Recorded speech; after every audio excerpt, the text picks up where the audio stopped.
Alright, here we go. Hello everyone, thanks very much for joining. This is week 2 of How to Live Your Best Life. I'm going to mostly be sticking to the script today, but I do kind of want to just let y'all know, like, feel free to give any commentary or ask questions or like raise your hand in the comments, and I'm more than happy to interact with everyone. But I'm also going to do kind of like a Q&A thing at the end of this as well, so I want to encourage everyone to try and get a pen and paper and try to take notes on at least 5 important things here that stand out to you that you believe you can start putting into action. And then at the end of this, I'm going to kind of provide a worksheet and provide an assignment for y'all to take home with you. Oh, homework. Thanks a lot. Oh yeah, that's how these systems work, it seems, or at least like real change. It's it's like we can go to the therapist, and a lot of times most people can only afford to see the therapist like once a month or so, or once every 2 weeks if they're lucky. And there's such a gap between that. These are kind of practices that we want to keep going every day, or at least like things to remind ourselves of throughout the day. So Every I day also is a want to. practice. Oh yeah, yeah. Life change is an everyday practice, and then it becomes less practice as you get better and master things. So, anyways, we're going to be getting a little bit deeper today into the concepts we discussed last week. We'll cover some of the lore around living a fulfilled life, and then get into some of the more empirical strategies on how to live well in the 21st century. We're going to be pulling from various models as we go through this, and at the end, I'll leave you with an assignment that you can help bring clarity to your life vision. So, essentially, to live your best life requires understanding the more abstract truths of reality. We're going to be looking at the bioecological systems model and how this applies to living a meaningful life. So, this is Yuri Bronfenbrenner's bioecological systems model. He came up with Yes. this in the late 80s. It's a fantastic model. It really helped me expand my perspective on my life in general. So, just to go through this a bit, we have the individual here in the center, and then we have the factors that interplay most prominently in their lives in the mesosystem and the microsystem. And then kind of farther out is the exosystem, and then you have even farther out the macrosystem, which is kind of like the whole globe, global economy and such.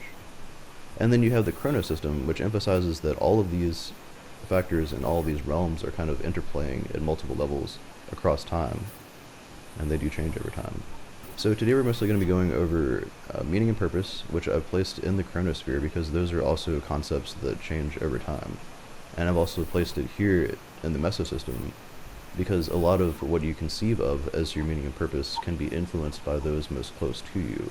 So this includes your neighbors, your teachers and mentors, religious organizations, mental health services that are available to you, your friends and family, and your work relationships, and also your living quarters and how your light exposure is adjusted in those living quarters. And we'll get into that a little bit later here tonight.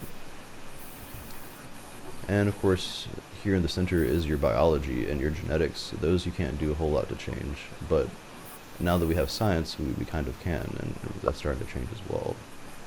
Also, your psychological state and how you come to learn about what psychology means to you, your cognition and your cognitive capacities, which can be expanded, and your neural capacities and how neuroplasticity works for you in particular, like the phenomenological experience of learning for you, and dopamine and reward processing and how that works for you, and of course your diet, sleep, and exercise, and your overall sense of identity.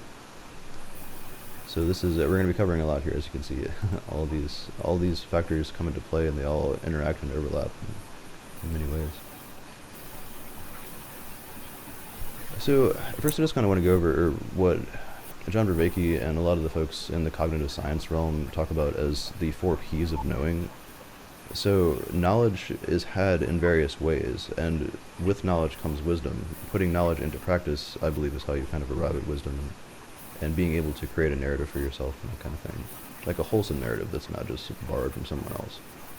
So we have perspectival knowledge, participatory knowledge, procedural knowledge, and propositional knowledge. And so perspectival knowledge is largely here, like this starts off at the individual level, but as these various factors in the mesosystem begin to influence you, that can begin to alter your perspective. And this is also true of your mass media, the shops and services around your area, the local economy, your local government, and then your global government and global economy. All those can very much influence your perspective. And so it takes practice, and it takes various methods to kind of see past that. And so this is where we get to participatory knowledge and participatory truth. So depending on the people that you interact with and those that you have the ability to choose who you interact with will allow you to form a participatory form of knowledge and kind of enact your cognition. Cognition is enacted, embedded, extended, and there's another E. I forget. But essentially, we have to act out things. Like, we have to use our brain lest we lose it. This involves actual, like, yoga, or it can involve just doing practices that involve moving your body. And then procedural knowledge. This is more how you learn to walk around in the world. This is how you learn how to conduct yourself. And of course, that's largely influenced by your family and mentors and your church group and those who influenced you in your childhood. And then the thing about propositional knowledge is that a lot of the United States and westernized, industrialized philosophy is very much about making propositions without having these other three P's of knowing really balanced. So they kind of exclude their participation, they kind of exclude participating with other people's ideas and other people's perspectival knowledge, and we just kind of shout propositions, and this is kind of accounting for a lot of the differences in politics today and in education, unfortunately. So of course, there's no panacea propositional truth or like a perfect knowledge that we can all gain from anyone. This is why we're kind of called in life to form a truth for ourselves that aligns well with reality. So in the following sessions, we're going to pull back the Buddhist veil of Maya and emerge from Plato's cave, as it were. So let's take a minute to examine each of these concepts, shall we? First of all, we have the, Shiva Maya. So this is an old metaphor. A lot of times the veil of Maya in Hinduism is translated as the veil of illusion. This essentially describes how we come into the world under a set of presumptions and are highly influenced by others until we're taught otherwise. Some folks refer to this as a state of wisdom, but I like to think of this more as just general self-awareness. This is also described as the barrier between our first-person human experience and reality as it truly is, or otherwise known as epistemology and ontology. We won't get into that too much here. Essentially, science and research, along with philosophy, help us pull back that barrier. So, of course, it can be uncomfortable at first to kind of peer behind the curtain and really reckon with the mechanistic gears underlying our being.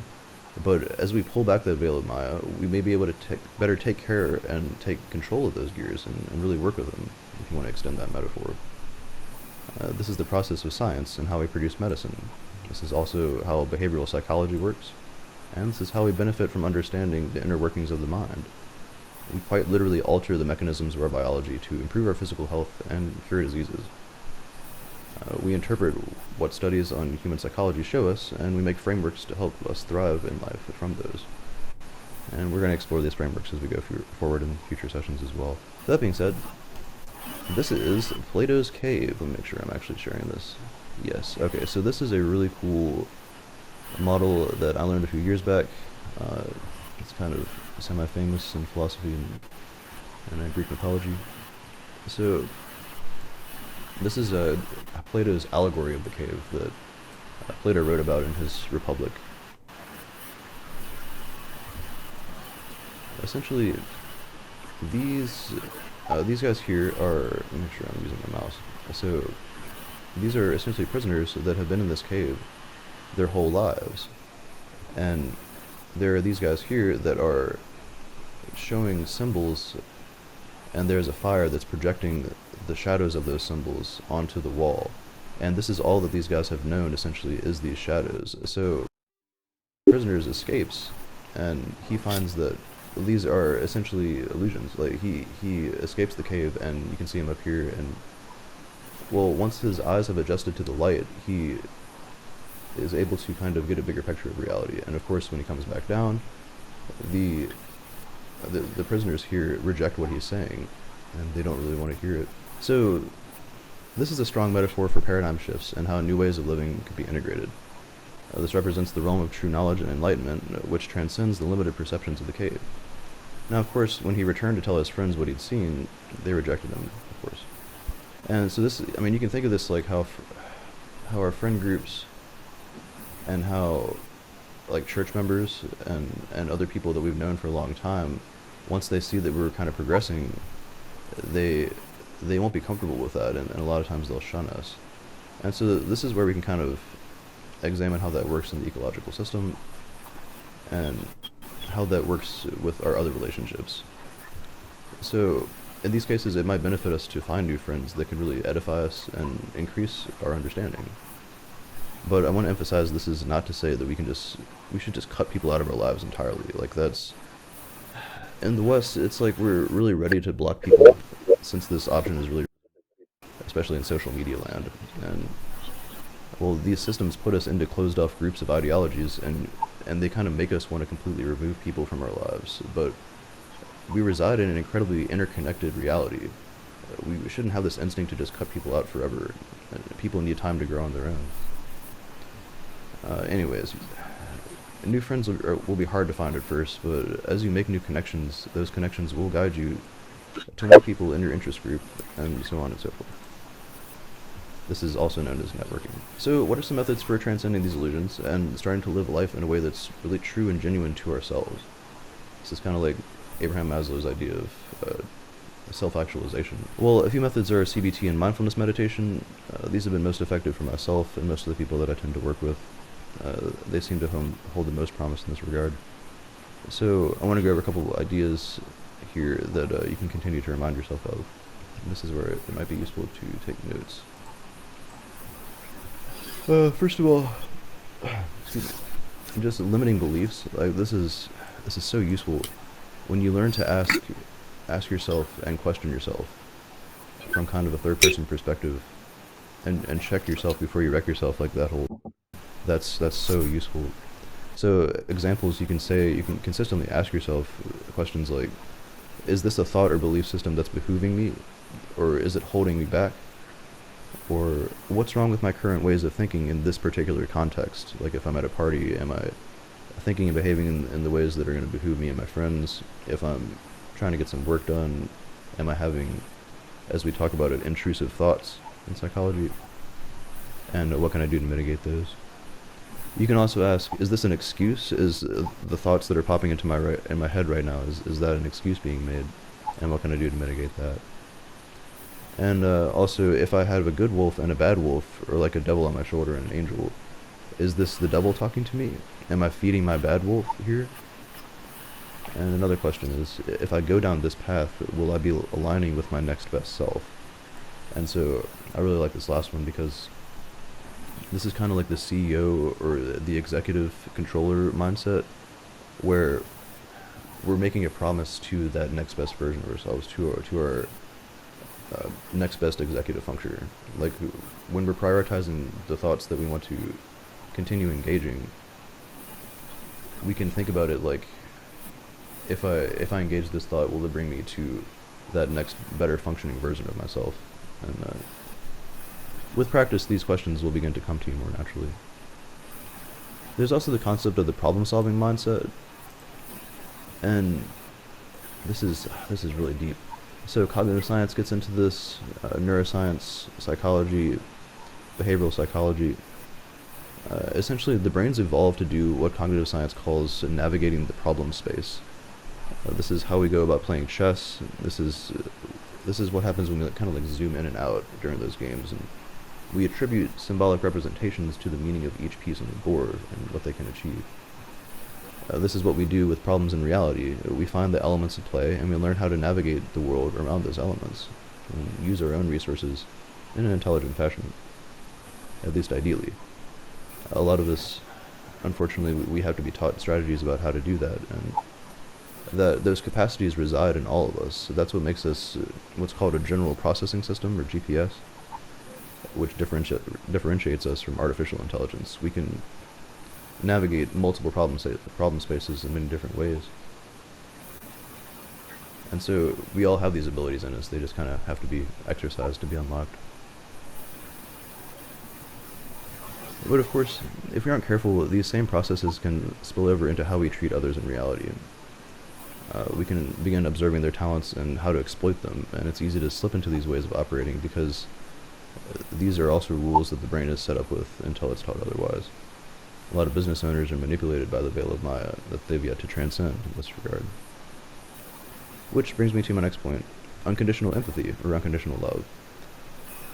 So I don't mean to try to excuse errant business practices or anything like that, but just to give that as an example, a lot of people are very manipulated. Like they have these abilities and they're really good at, we're naturally very curious and very creative and innovative species. And unfortunately that innovation can go in a lot of different directions. But anyways, we tend to have a tendency to judge people based on our assumptions about them, which are usually formed unconsciously and based on superficiality, or ego and various defense mechanisms. Furthermore, psychologists suggest that 95% of the time, people are mostly running around on autopilot, because this conserves metabolic energy in the brain. Higher thinking simply costs more energy, costs more resources. So when we learn how much people are usually manipulated without realizing it, we can begin to hold more patience, empathy, and love towards them. And this can be a tricky concept to embrace as well, because it makes us question how much responsibility we can attribute to them, and that's a lot of what the ecological systems model tends to emphasize, is that it is all of these factors here against the individual, and it's kind of like all of these factors are dictating their life, and so that gets at questions of free will, gets at questions of how much confidence and agency can I really begin to establish in myself, and that can be overwhelming at first, but that's why we need these kind of we need to be teaching this in the public education system. We need to be teaching people how to do critical thinking and how to question how each one of these factors comes to really affect them. In college, they didn't spend very much time on this. The teacher liked teaching it, but the students weren't interested in it. I was all over this stuff. Yeah, see, I didn't learn it until I was in my late 20s. Like, it took me a long time to really get a good vision of myself in the world, and myself in the world. You know what I mean? But we'll go through this. Like, this is going to be the main structure for the next few lessons going forward, and we're going to kind of break down how to interact with each of these factors from a place of unconditional empathy and love.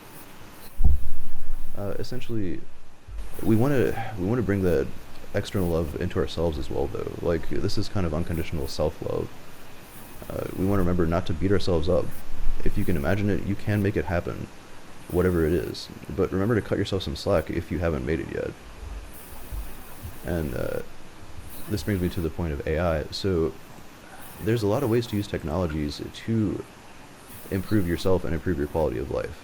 They're just kind of really ethereal and mysterious at the moment, and they're a little overwhelming too, because they can hallucinate, or they can kind of just make up stuff that sounds good, which is unfortunate, but that is getting much better. GPT-4 is better at this, and apparently GPT-5 will be better as well. So I just want to go over a couple ways for us to use these tools to our advantage. We can ask, how can we use them to expand our intelligence, or just our ability to process information? Well, I mean, we don't want to let AI dissolve our desires for genuine social interaction, but it can help us to use what's called an AI accountability buddy, I guess, or just having an external source to help you stay responsible. Because when it's really difficult to motivate ourselves to practice introspection, or to stay true to our own values, or really just always be questioning ourselves. So having an external source, or making a promise to someone, really helps. But if you don't have that someone, it can help to use technology in this regard. We want to try to figure out what those values are. So you can essentially use these systems by writing a list of the values that you ascribe to now and you aspire to attaining later, and enter those directly into ChatGPT, and just give it a list. And say, you can give it a prompt please list 10 easy steps that I can start taking to make me more financially dependent, or please give me 10 options to extend my health span as a 34-year-old male with Middle Eastern genetics, for example, or whatever your criteria are. Essentially, the best way to use these mechanisms in large language models is to be specific. Like, when you're prompting, the more specific you are, the better results you'll get. So I'm going to put this in the worksheet I'll leave y'all with as well, but the idea here is just think creatively, and when you find yourself struggling, remember that it's you, primarily you, are going to be the person that is able to overcome those struggles, but it's okay to ask for help. You just don't want to rely on these external the external substances. They create kind of a ultimate savior complex, like the way Irvin Yalom talked about it. This is what happens when we go to the psychologist or the psychotherapist and we expect them to fix us for us. And as time has shown over the last 150 years of psychology, the best therapy is going to be the therapy wherein the therapist introduces many strategies for you to begin to introspect and be able to work on yourself from a place of independence. It's really easy to fall in these ultimate savior complexes, and we'll go through more examples of that in the future, but I just wanted to bring that up. Okay, so I want to move on to discussing meaning in life, and we'll just go over this briefly here. As you can see in this, I placed meaning in the chronosphere, and we kind of talked about this a little bit earlier. This is indeed something that will have to change over time. And as Heraclitus put it, man does not step in the same river twice, for it is not the same river, and he is not the same man. Now that river is kind of exponentially raging, I guess you could say, and it's also complexifying in ways where we can learn better to align with that river. So that's a little complex, but we'll go through some examples here. Essentially, again, going back to the AI, you can radically accelerate your learning, and you can radically accelerate your ability to find new strategies for guiding yourself through life's many complex challenges. And there are various changes that you can go through. So this one I'm going to talk about here briefly, and then we'll get into this. You can adjust your light exposure. So here is just an easy step that you can take where you can begin to bring more control into your life, essentially. Because when you balance your sympathetic nervous system with your parasympathetic, and when you start providing regulation to all of the cells in your body and all their various cycles, that's going to make it easier for you to find external balance in your life, is essentially the assumption here. This happens because light, well, just to get into it a bit, light hits the retinal ganglion cells in the back of your eye that are kind of in a U shape from 8 to 10 in the morning, and as well as at sunset. We get particular frequencies of blue light to our eyes, and that tells all of our cells to wake up via the suprachiasmatic nucleus. And so your cells get aligned to that, and they're very, very dependent on that. This is why I included this in this presentation, because there's a ton of science coming out about this right now. So Right. this lamp here is a good example. It's kind of low light, and that's good. You want it to be low, but also comfortable for reading. Obviously stay away from screens for the first hour before bed and all that. What I do, though, I tend to put like some kind of block or something on top of my lamp so that I don't have any light going out to the top. And ideally, like, the whole theory here is that we've been looking at fires before we go to bed for, many tens of thousands of years, most likely. And so that's kind of like replicating that. Like, that's signaling to our eyes and our suprachiasmatic nucleus that it's time for the body to start shutting down. This is more ideal for your daily life. This is kind of a super rich pad here, but yeah, this cool table with the wheels. But the idea here is, like, they got plenty of overhead lighting. They have lots of like whitish light, and that's also really important. So there are lots of kind of lamps that you can get that imitate sunlight, and those are ideal for these kind of situations. But ideally, you would be getting out into nature and trying to take in sunlight for at least a half an hour or so in the morning between 8 and 10. So that being said, what does it mean to live a meaningful life in the 21st century, now that you've gotten this down? Well, so I like John Vervaeke's example. This dude's really up there right now. He's a professor at University of Toronto, where Jordan Peterson and Andrew starts with an H or something. Um, Andrew Hall, I think, they're just really top level thinkers, and he's been studying philosophy for many years. So he describes it as when you're asking yourself what is meaningful to you and what is it to lead a meaningful life. He says, ask yourself, what would you like to be around once you're gone? What would you like to remain once you're gone? And what would you do now to bring that into being? What can you do now to really start establishing that?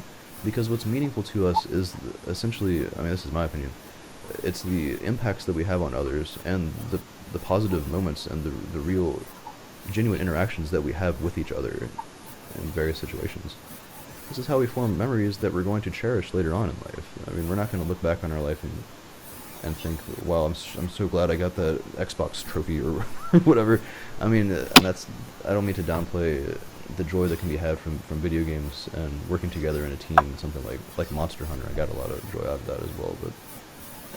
But from what I understand and from what most people tend to say is that it's it's the moments that you share with others and in real physical four-dimensional space, and also the unseen examples. Like if you're going to start projects that are going to outlive you, those really, like an example is like an Eagle Scout project. I've seen some bridges in Richmond, Virginia, where they have a little plaque on it, and the plaque says who the bridge was made by, and it's like an Eagle Scout project 2006 or whatever, and that person who built that bridge is never going to know the people that walk over it. Like, they're never going to see the many thousands of feet that take benefit from that bridge being there. But being able to imagine that impact that you have is incredibly valuable. And we'll get into this more going forward.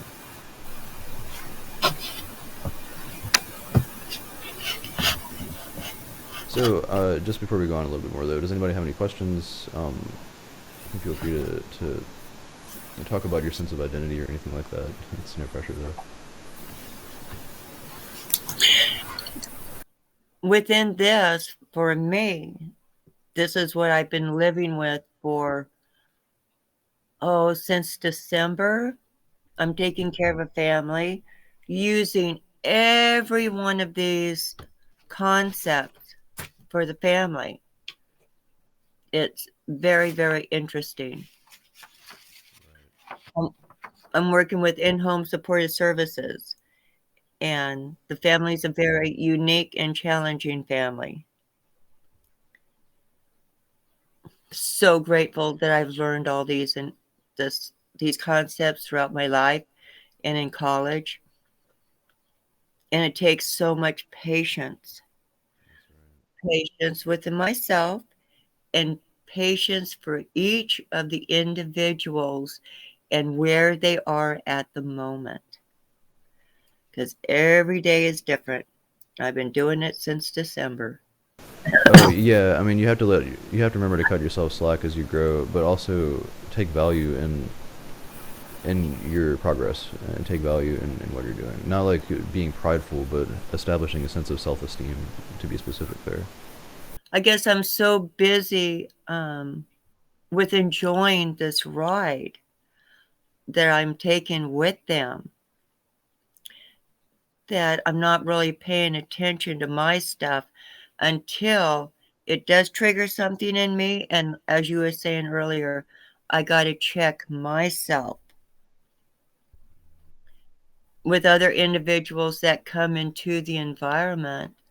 I have to remember that they are going through their own stuff. Yeah, it can be a challenge.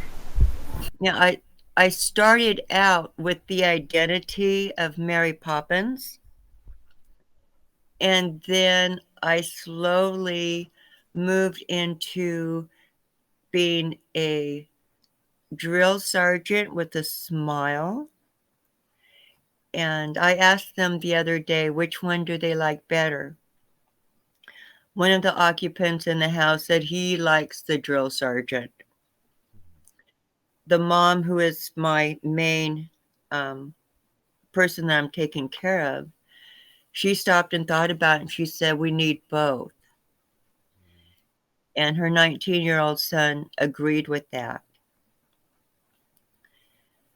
Yeah, it's really important to be able to decipher what people need at the time that they need them. At the time that they need them. And that takes practice, but you just keep at it, and you will get better at it. It's so important not to shut down and give up when we have failures, or when we make mistakes in that regard. Sometimes we have to come face to face with, should I give up or should I continue? We have to allow ourselves to have that door. Yeah, that's right. You have to I be willing haven't to. given up yet. Oh, sorry. I, I I haven't given up yet. I Yeah, think we all need to come face to face with that and understand that there are those options so that we don't feel trapped in any situation. I think too many people within this framework, they feel trapped in where they are. They don't know that they can have options. and a lot of modern psychotherapy, or at least like Western American psychotherapy, tends to insinuate that we don't have a lot, or that we have to rely on external substances or external saviors to True. figure that out for ourselves, for us. Because it's a lot. It takes metabolic energy. It takes more energy to question yourself and to question your habits. Okay, I've got a new habit that I've been doing for 7 months. This is not Starbucks. This is mushroom coffee. Oh, It nice. it's rice and it has 6 different healthy food-based mushrooms in it. I would not be able to do this work without this. Right on. Well, that's awesome. I'm glad to hear that works. Well, yeah, I guess, so let's get a little more into it here. Um, Yes. People are mostly like working jobs where they feel like they're not establishing a lot of meaning and purpose in their lives. And I mean, I did this for many years working in warehouses where, like, most of my fellow workers know their jobs are going to be replaced by robot arms, or Right. like automated checkout systems, or actual artificial intelligence systems, which is already happening in a lot of prevalence. Walk into Walmart or Home Depot. Yeah, yeah, it's very. I mean, when the convenience comes into play, that's when these technologies are employed. And I mean, this is becoming more prevalent as consumerism and corporatism continue to expand. There's lots of ways to think about that too. Like, there's many benefits of corporations existing, but I won't get into that here. Essentially, when we are feeling this, though, these are the times to start remembering ourselves, or reminding ourselves that we can either try and find more fulfilling work that's more aligned with our values and current interests, Right. or we can begin to imagine the positive impact that you're actually having on others with what you're doing. So, for Right. example, if you're a cashier or doing something really mundane in a warehouse, try to imagine the end result of your product. Try to imagine your place in the supply chain. We learned about this in COVID-19 in the pandemic when the Right. supply chain started breaking down, and that when that happened, that inspired me to start doing gratitude exercises and looking at Uh-huh. like starting to reflect on how many hands go into the fact that this exists, like my phone exists. That's a team effort to bring this incredible technology to me. Or, Exactly. like a water bottle or something, like how many hands go into that. And so when you're a cashier, or if you're even at like a convenience store or something, you are the medium of transportation of energy to these people. You are that medium that helps them get a bite to eat, whether that's healthy or Right. not. That's going to get them to their next place. That's going to let them do their job better. You're supplying fuel for their vehicle to get to their work, so that people can continue living at the level of eudaimonia that we inhabit now, or the human flourishing that we're going for here. This is true for factory workers. This is true for, again, going back to the whole bridges example. If you're an engineer or you're doing inspection for bridges, like, or you're working for OSHA, like, clearly you're having a very positive impact on. Right. But you're not going to see that. You have to imagine that, and that's part of the human condition, it seems. Well, when people realize that they have a value wherever they are, then it's easier for them to start valuing everything around them too. The customers, good managers, um, the whole spectrum. Yeah, yeah. It's like ultimately reflective state. That's what we want to be inhabiting there. But if people go to work and they're not valued, they're not going to value anybody else within that ecosystem. But some companies are using their HR department as risk management. Right, and that's kind of part of their job. It all depends on their policy, though, and like understanding that though from the empathetic perspective as well. As a worker for these companies, like we've never had a company where everybody's needs are perfectly met. Not that that's not an excuse. We need to keep improving in that regard, but we also have to give grace for other people that are running these systems, and this is why we should feel encouraged to speak up if we feel like something can be improved. Yeah, I mean, that being said, I want to get a little bit into technology here. So, the like as you can see here, I've included technology in the chronosphere. Right? This is obviously changing over time as well, and there's various models that depict this on an exponential curve. But a lot of my own models kind of depict it as the technology increases in complexity, so do our solutions and the solutions that the technology affords us. So it can indeed be dangerous, and it can lead us away from our better selves, though. And I kind of want to touch on this for a bit here. Social media, in particular, it kind of acts like the warped mirrors in a funhouse, where it warps our sense of identity and our sense of self via comparison and digital alteration. So we want to limit the time that we spend on these sites. And this should be pretty obvious now. There's a lot of talk on the risks of AI and the risks of social media algorithms. They also supplant genuine human interaction. They cut off all the little micro expressions and nuances involved in face-to-face interaction, which is one reason that people are so mean to each other in social media land, as a lot of people refer to it.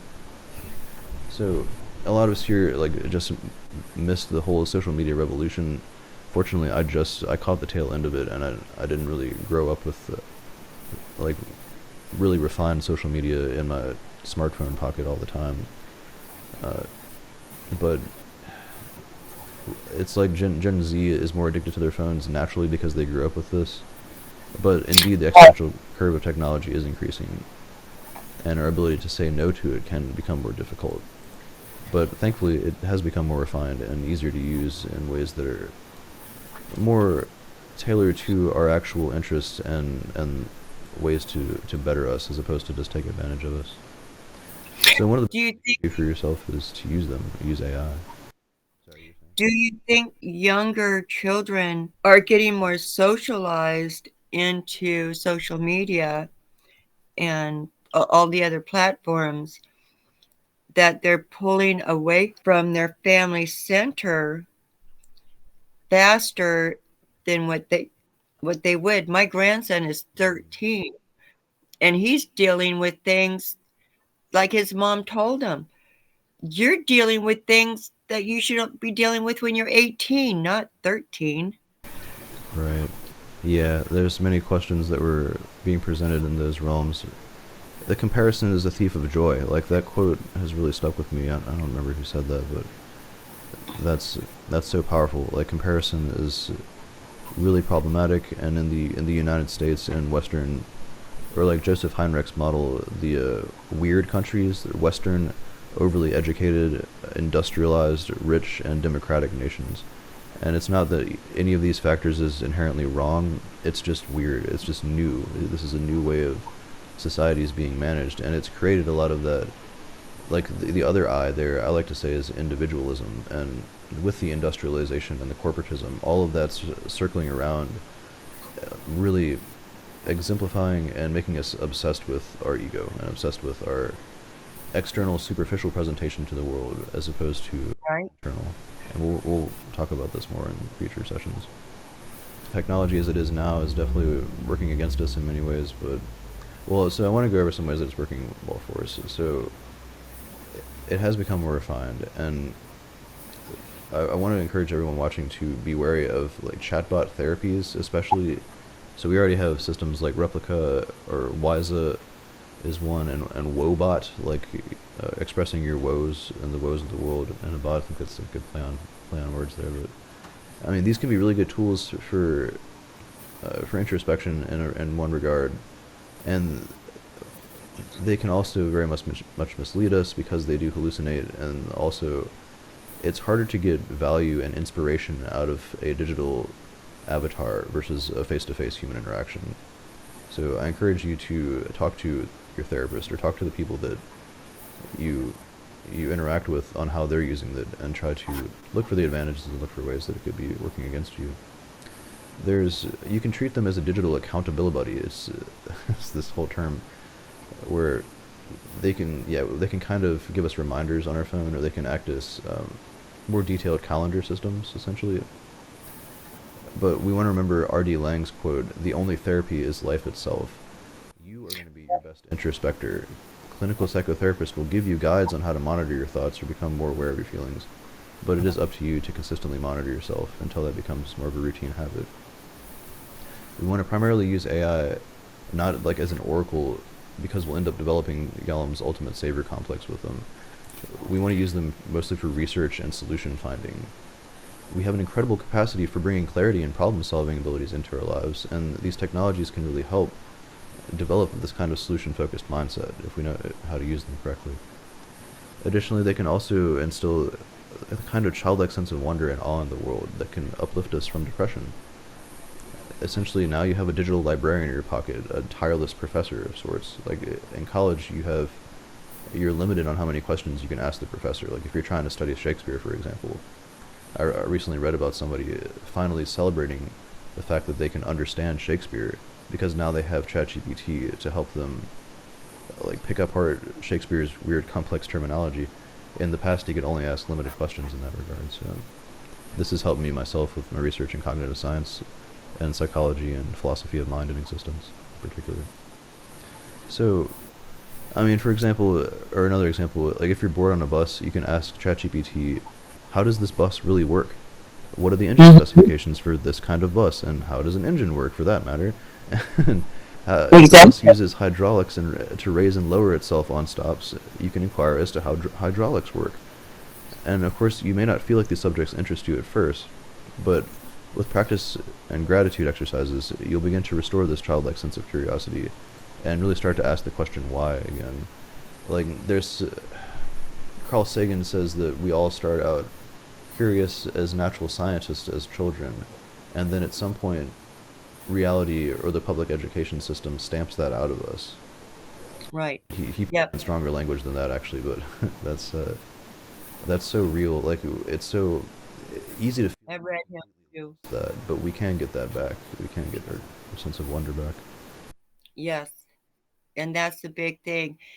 And anybody, even adults, even the elderly, can regain that sense of wonderment. Absolutely, that's neuroplasticity, and it doesn't just Yeah. taper off at a steady curve like we tend to hear.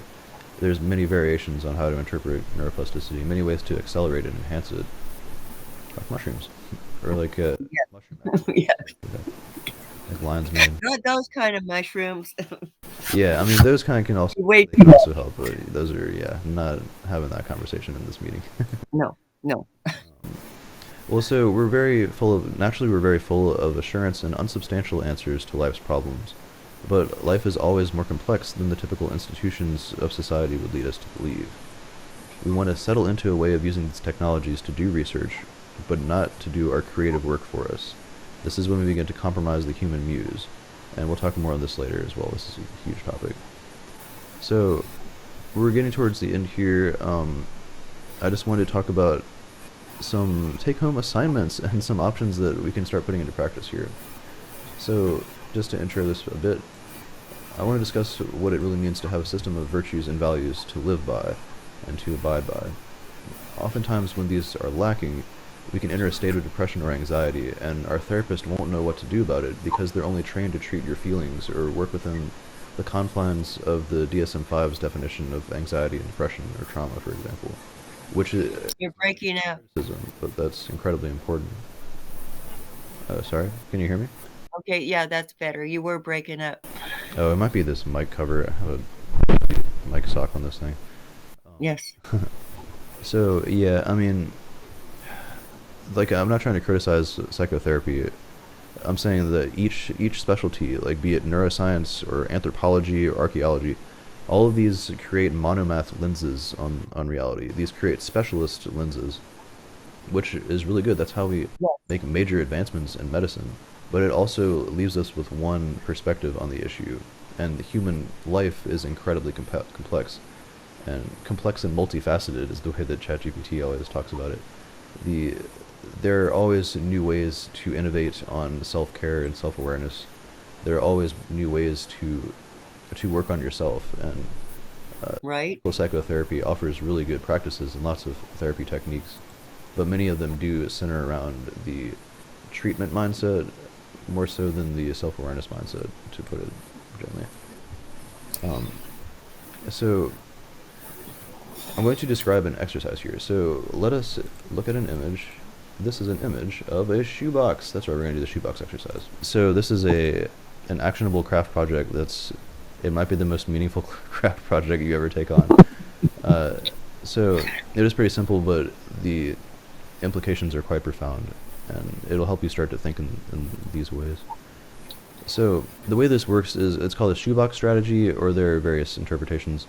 It's used in family therapy and internal family systems therapy as well, but it's also very applicable to existential therapy and existential uh, human life in general. So the way this works is we start by asking, "Who am I?" Like this is this is such a huge question. Like, really, who are you? Give yourself time to think this out when you do this. You can ask yourself, "Am I my occupation? Am I my social status? What labels and monikers do I adhere to most? What hat am I going to wear today?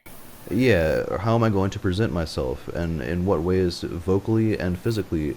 Like I'm wearing a cardigan. I'm hoping that this evokes some form of professional demeanor. It's also quite comfortable, and so those two worlds match for me, as opposed to like wearing a suit or like a restricting tie or something. We can ask, is it the labels that others give me, or am I more defined by the virtues and values that I abide by? Again, in the United States, we don't really teach virtues and values in public education, so this can be quite mysterious at first.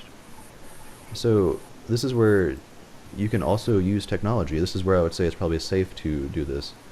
You want to try to do this on your own first and imagine, like, try to come up with the words for yourself on what virtues and values really represent you, and which ones that you'd want to represent you in the future.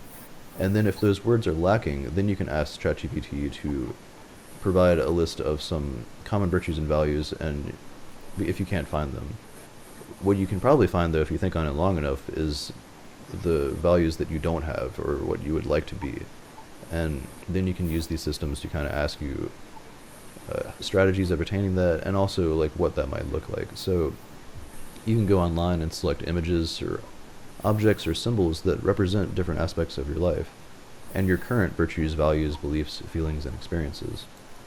You can also cut these out from magazines or just print them off the internet, or draw them yourself. I think it's better to draw them, because this is the enacted cognition, and this is participatory knowledge formation and establishing the mind-body exercise there.